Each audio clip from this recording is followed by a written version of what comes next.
విశాఖ జిల్లాలోని అన్ని ప్రభుత్వ కార్యాలయాల్లో సోలార్ పవర్ ను వినియోగంలోకి తెస్తామంటున్నారు మంత్రి గంట.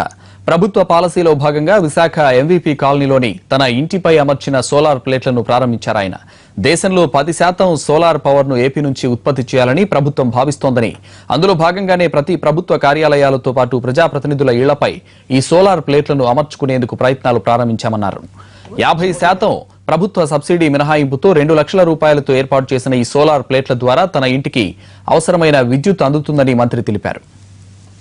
సోలార్ పవర్ మన రాష్ట్రంలో మొత్తం ప్రొడ్యూస్ చేయాలనే టార్గెట్ తోటి ఇప్పటికే అటు కడప, కర్నూలు, అనంతపురం లాంటి ప్రాంతాల్లో ఒక 3 సెంటర్స్ని ఈ సోలార్ పార్కులు కూడా డిక్లేర్ చేసి గవర్నమెంట్ స్పెషల్ ఇన్సెంటివ్స్ ఇచ్చి అక్కడ చేస్తూ ఉంది.